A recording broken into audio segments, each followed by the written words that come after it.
This podcast series is made possible thanks to the generous support of the Patient Care Foundation.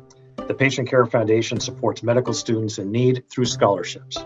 Each year, the Patient Care Foundation changes lives forever by giving deserving medical students facing incredible odds funds to continue their education, resources as they deal with food, housing, and transportation insecurities, or other challenges in the wake of COVID-19. Thanks to Dr. Troy Elander, Chairman of the Patient Care Foundation Board, and Elizabeth Kurihara, Board Member.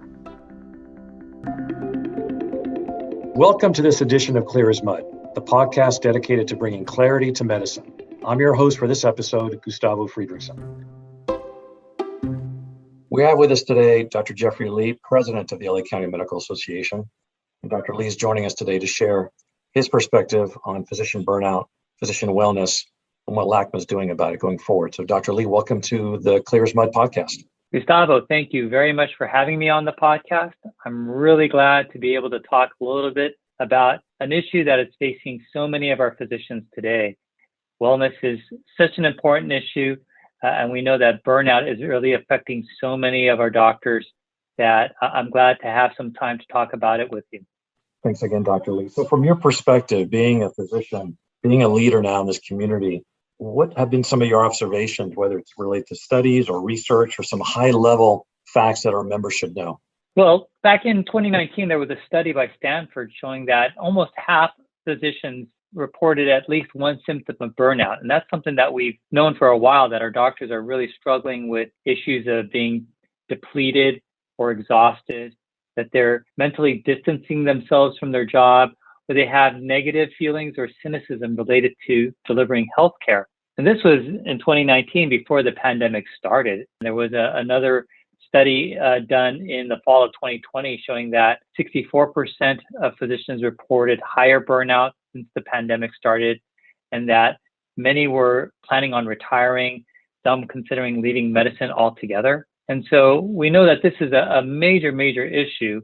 And there are some questions about whether or not it affects the care that we deliver our patients. And so it's not just physicians, but also the communities that we care for should be aware of this so that we can try and address it. And really, not everybody, not all physicians have access to get help with burnout and address wellness. And that's really what I'm hoping to do today, is to talk a little bit about it, because I think it's there and physicians experience it, but there's not enough venues for us to really address it and talk about it.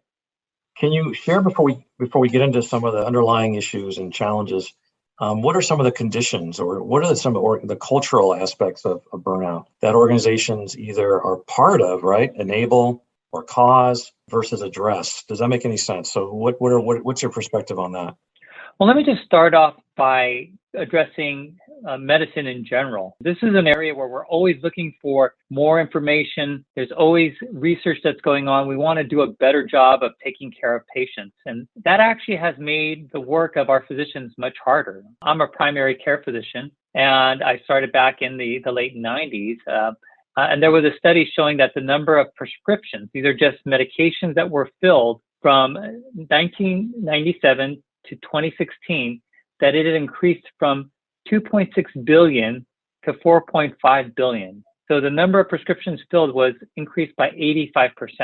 I'm an internal medicine doctor, and what I do is I write prescriptions mostly. I care for patients by giving them medicine. And my work had increased by 85% because patients were getting sicker and we had more prescriptions to prescribe. And these medications have been found to be helpful to patients. But I think this is just one example of how much our work has increased. However, during that span, as our work has increased, we've had additional things that have added on to that, causing more complexity with the work that we were doing. So when I started, it was easy enough to just put a pen to a prescription pad and write that prescription out. It took a second. But since then, we've had a mass implementation of electronic health records, and that has really caused a lot of additional difficulty to physicians. It's a lot of clicking here, clicking there, and it's made our work much harder. And there's just so much more medicine that we can know, so much more research, so much more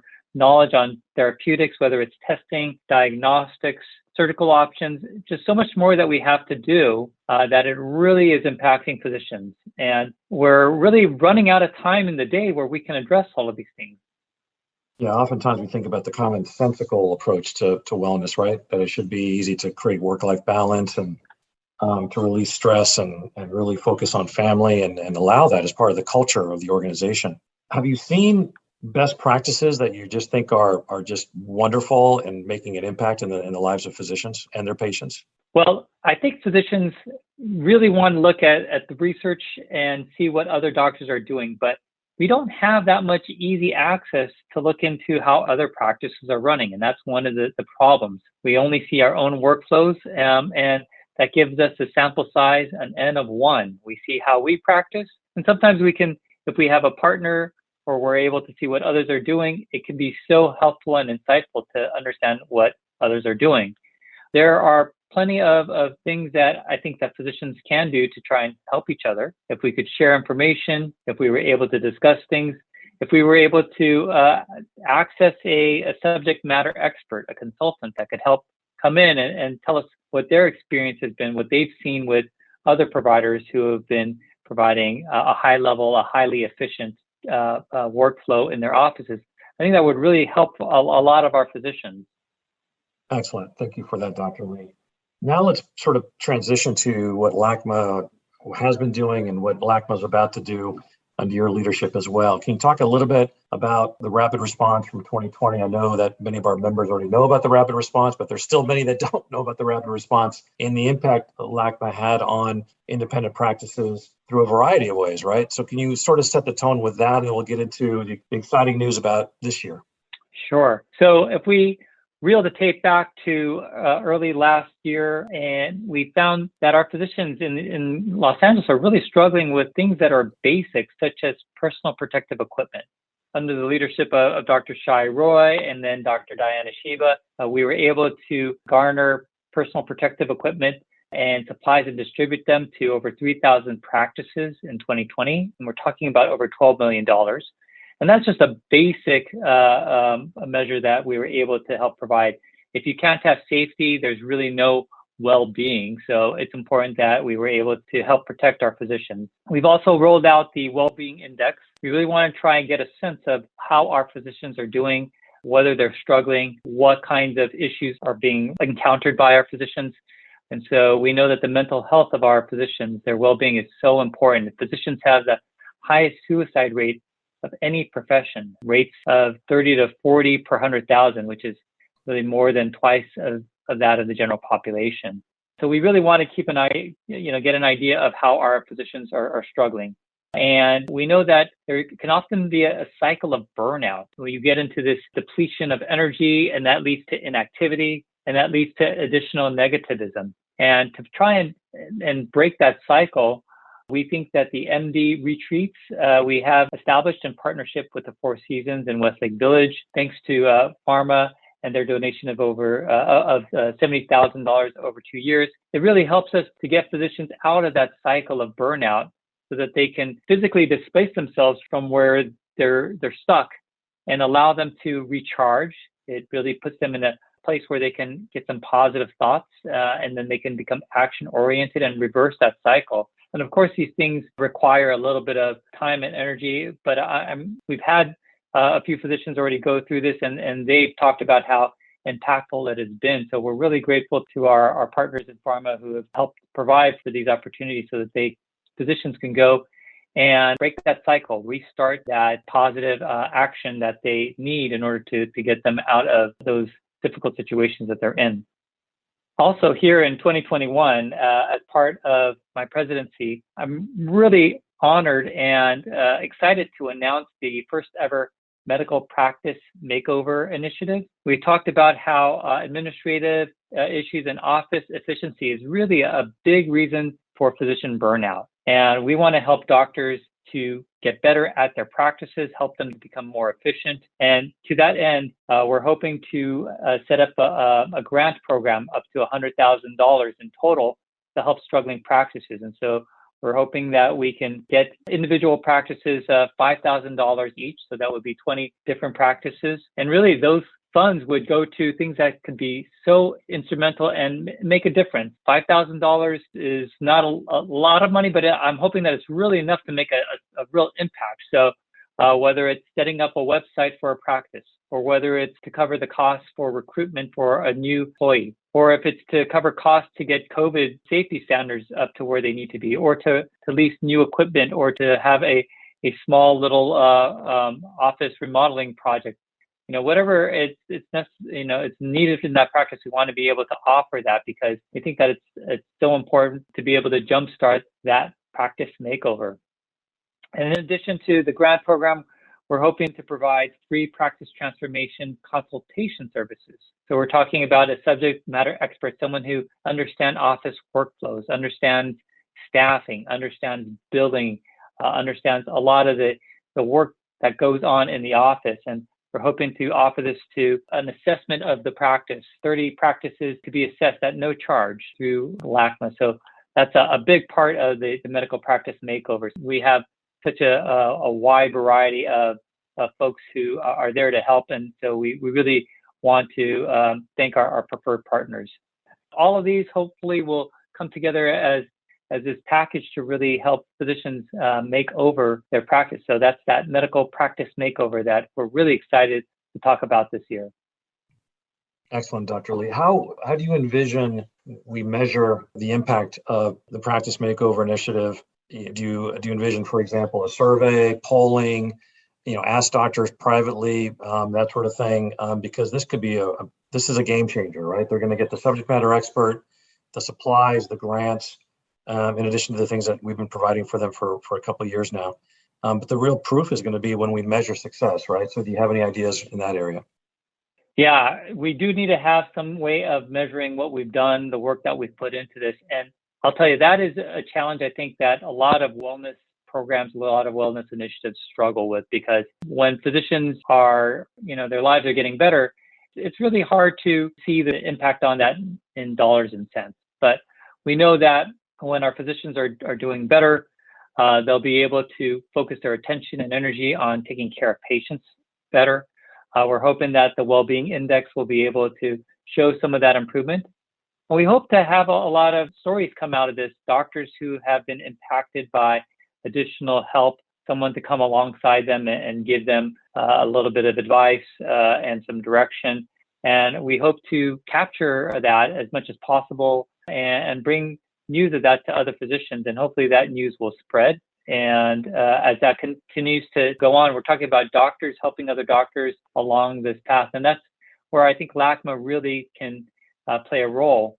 So much of what burnout comes from is a disconnectedness, not being able to talk with others and go through difficult times with others. And the pandemic has made that so much worse.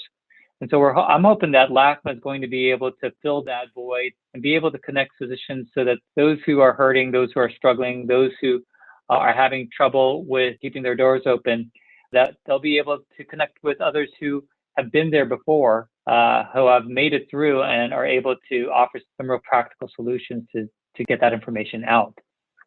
And I know that you're one of those physicians who's working on, very late hours and on weekends as well. So the last thing we want to do is burden you with more information, but would you want to make yourself available to doctors who may have questions, concerns, want to share with you their personal stories? Would you be open to doing that as well? Absolutely. Physicians are not foreign to working hard, and it's not necessarily the hard work that is causing the burnout. A lot of it is low value work. It's work that seems to be just, wasteful. It seems to be like you're just on a hamster wheel. I'd love to hear of stories from folks who are doing well, find out how they're doing well, what it is that they're doing, whether it's, we're talking about things as simple as how they make sure they get enough sleep, how they try to keep a healthy diet and exercise, how they reduce their own stress. I'd love to hear about what kinds of things doctors are doing to keep their own health. So I would love to hear from physicians who have those types of stories to share. That's the kind of thing that energizes me. And on the flip side, for those who are struggling, those who are having trouble with their practices, or they feel like things just are not working out. I think LACMA is an important place and it serves a function to help physicians in those ways. So we'd love to be able to reach out and offer them some of these things that we've talked about so that they know LACMA is there for them, that they don't have to be alone. They don't have to struggle by themselves. It's just a shame that we have these resources and we want physicians to be able to reach out and utilize them. And so we're just asking physicians to go ahead and say, hey, I need some help. Contact us, contact Gustavo, contact the office, and we'll be able to try and send some folks out. There are people who are rooting for you to do well, and we want to try and do whatever we can to help support you guys. Excellent, Dr. Lee. I know you just summarized everything beautifully. Any other parting comments you'd like to make before we thank our sponsor and wrap up the program? Gustavo, I just want to thank you so much for having me on. I want to thank all of our physicians in the LA County that are members. This past year and a half with COVID has been so hard. I want to thank you all for the work that you do, taking care of your patients and taking care of yourselves. You guys have put yourself out on the line. You are there caring for patients, helping them through all of the chronic conditions that they were already experiencing before COVID even showed up. And so, again, I want to thank the physicians and just let them know that we all appreciate you for the work that you're doing and encourage you to continue to do that fulfilling work of taking care of the people of Los Angeles. Thank you, Dr. Lee, for those words. And just for the audience to know, this will be one of many conversations with Dr. Lee about this issue. Many thanks to our sponsor, the Patient Care Foundation, for their generosity, and our production team of Gabe Zuniga and Dennis Chung. Thank you to Noemi Corona and our LACMA team for coordinating today's podcast. I really want to encourage our members to go to our website, ladocs.org, and visit the preferred partner section, the benefits section, and really just navigate the opportunities and the resources we have for you there. Check out the Monday RX and the Tuesday RX to learn about the offerings, and of course, download the Clear as Mud podcast and share this with your colleagues. So tune in next time to Clear as Mud. With that, I'll say thank you and thanks for listening to Clear as Mud. Be safe and have a joyous and healthy week. Thank you again.